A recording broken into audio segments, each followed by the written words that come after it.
Ha ha ha. Psycho Killer. Talking Heads. Welcome back. You're listening to Highly Capable Radio on OzCat Radio 89.5 FM KZCT in Vallejo. Yes, that was the Talking Heads. I love Talking Heads. I love that whole kind of genre of music, that kind of new wave, 80s kind of. Yeah, I'm a fan. So welcome back here to Highly Capable. We just finished up with the 49ers segment of the show. Talked a little Giants earlier. Had the special guest on, which I will put up on my YouTube. Shocker, my special guest was myself. But my March 2021 self talking to my October 2021 self. It's either Radio Gold or the biggest failure, well, maybe tied for the biggest failure of my broadcasting career. We'll see. I don't know. I'll let you guys decide. I'll put it up on my YouTube. I actually think I got video of that segment to post. It's a little finding my footing here. Starting a new job coming up tomorrow, which, yes, those of you that have listened to the show, I did start a new job not that long, a couple months. So I need a new one. This is going to give me more work-life balance. And to me, I'm approaching the age of 40. Yes, okay, I look good. But I am going to be 40. Work-life balance is something that didn't mean as much to me before as it does now. My daughter, she's 6, going to be 7 in December. And, you know, I mentioned earlier on the show that I'm trying to, like, get her out. And, you know, she's very into sports. She's very active. She's very, you know, curious and wants to learn. And, you know, I wasn't having the opportunity to do that with my schedule before. So now my schedule is a little bit more frequent, or excuse me, a little bit more steady, a little bit more, I have actual days off that I can count on now. Sundays and Mondays will be the days off. So I'll be able to be in here to do Highly Capable regularly instead of, you know, before my work schedule, if I had to work on a Sunday, I'd get home around 2 o'clock in the morning and then have to catch up on all the games from football and then figure out how to come in and do the show at 10 a.m. on a Monday and then go right back to work by 1 o'clock or 2 o'clock that afternoon. So it became a little bit tough. But now, work-life balance is going to be a lot better. Be able to have a lot more time to be able to do the things that I want to, step back. And yeah, so that's going to be good coming up. I'll have more about that next week. But it's like little warriors. Warriors. A Warriors season. Dubs kick off tomorrow night. NBA 2021-2022 is back. It is back. And wow, crazy moves all off season. We got the old man Lakers. I don't think are going to do much this year. Old man Lakers. The average age of the team, I think, is 32. That could have changed. They've made some more old acquisitions and added some older pieces, I think, since the last time I looked. But I'm just going to throw a couple names out there. Russell Westbrook. LeBron James, of course. Anthony Davis is the youngest, and I think he's 29. Carmelo Anthony. Dwight Howard. It's just no country for old men in LA. But the Dubs kick off their season tomorrow night in LA versus that Lake Show. There is a term called S-Show. And I believe the synonym for that the radio edit friendly version of that show is the Lake Show. You'll see it this year play out. Maybe not. Who knows? Maybe they'll put it together and maybe they'll have some fantastic Harlem Globetrotter-esque season in LA. I don't see it.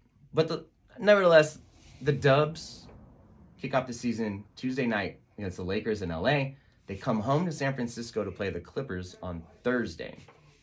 Then they play the Kings on Sunday up in Sacramento.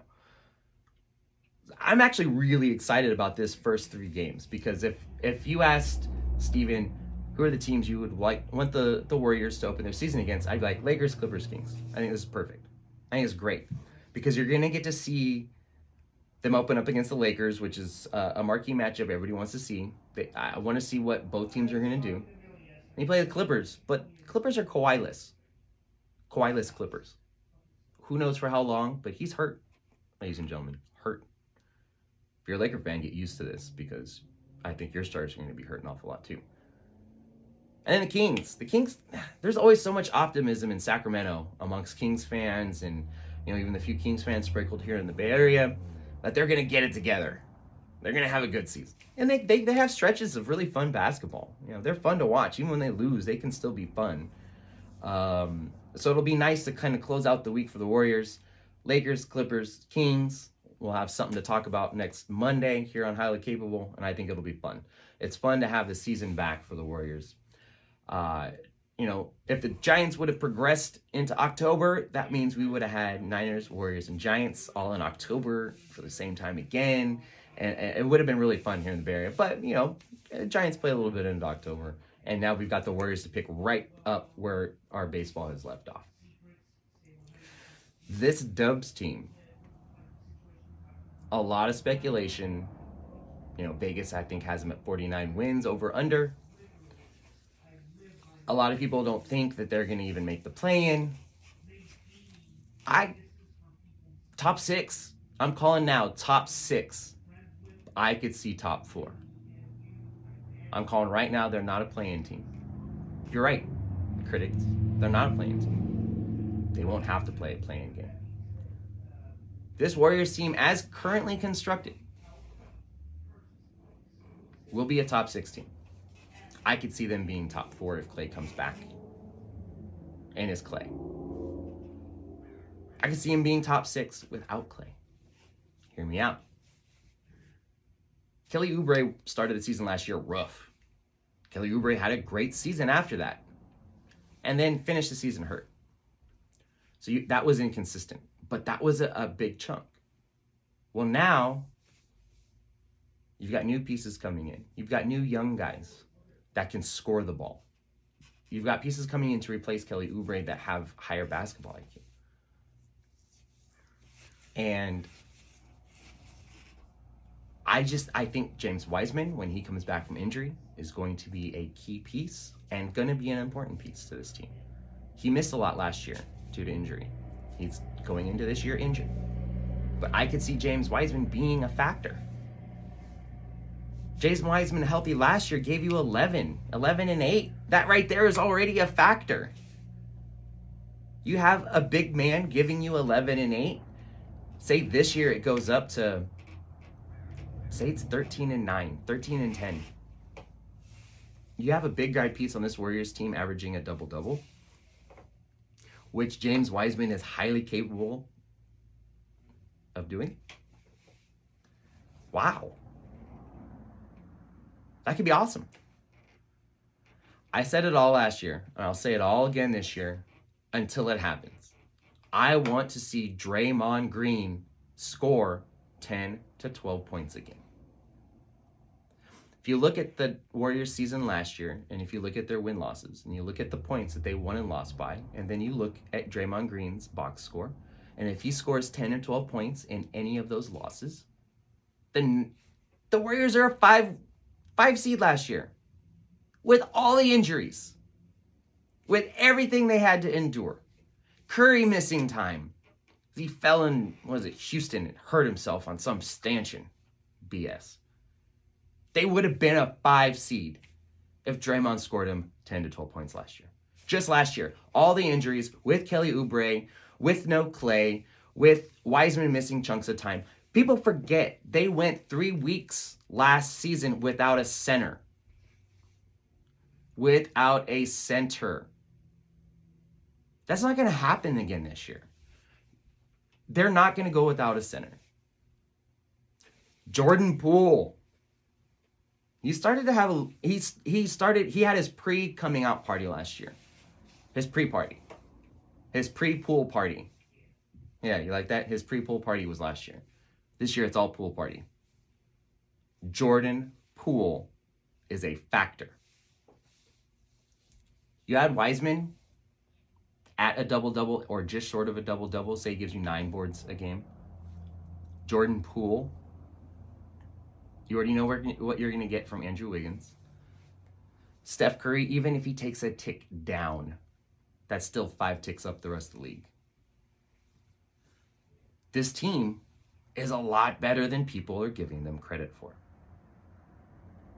People criticized Bob Myers last year, Joe Lacob and Steve Kerr, for how they handled Jordan Poole.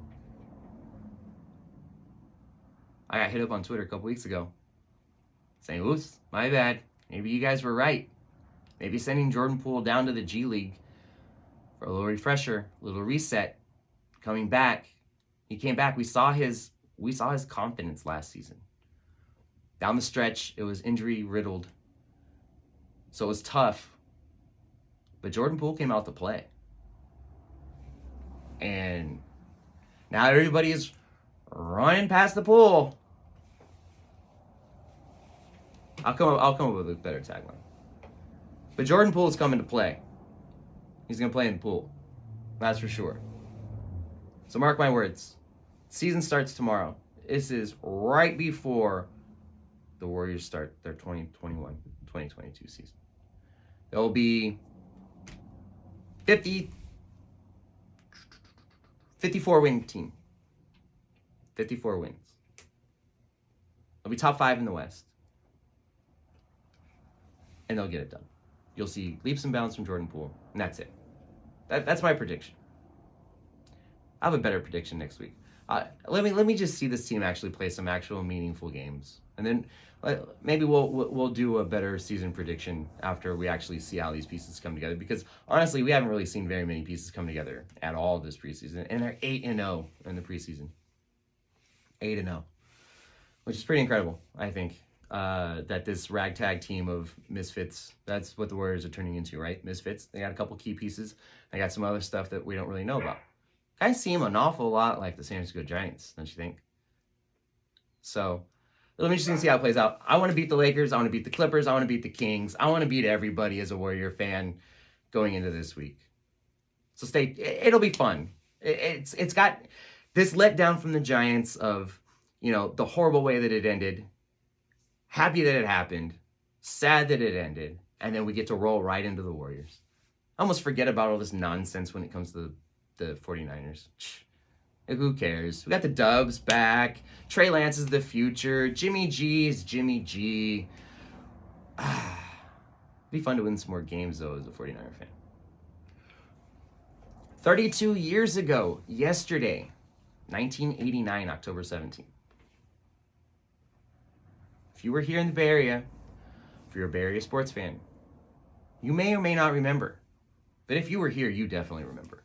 32 years ago, the Loma Prieta earthquake. Wow. I remember where I was. I'll always remember where I was. I was a little kid. Grandma and Grandpa's house in American Canyon. Grandpa was showing me some stuff before the game started. Grandma was cooking dinner. And yeah, the floor moved. Felt weird. Felt really weird. Grandpa blurts out an expletive, says, I have an earthquake. And being a child and not understanding the magnitude of what it was, what actually happened, being annoyed, downright irritated when I go to sit in front of the TV and it's just essentially what could be the first screensaver up of just the World Series emblem. Me not understanding as a child why we can't watch. And then everything that unfolded, all the information that came out later, since information was very slow to get out in 1989. It's not like 2021 where you could just grab your phone and you have all of the information in a matter of minutes, literal minutes. It took days for some of this information to come out and for all of the tragedy to finally start to come to an end. It was very tragic. People lost lives. People lost homes. People lost a lot in 1989 during the earthquake. And here, selfishly, I'm worried about a baseball game. And maybe one day, maybe next week, we'll get into, I'm a little short on time, we'll get into, or maybe another time, we'll get into that 1989 World Series. Little Stevie Babb. It's one of the best World Series of my life. I was an A's fan and a Giants fan. Giants fan first, A's fan second. It's phenomenal. I know it irritates a lot of people out there. I still have my split hat at home. Shout out Jim Kozimore. Team split hat. I still got to get you your hat there, buddy. But yeah, that's going to do it for this episode of Highly Capable Radio. And I I appreciate you joining. Appreciate you, caller out there. It's very good to know I have one listener, because some days I'm in here and I swear I have none. That's going to do it, folks. As far as the Giant season goes, I want to end it with this. I am sad that it's over, but I could not be happier that it happened. Peace.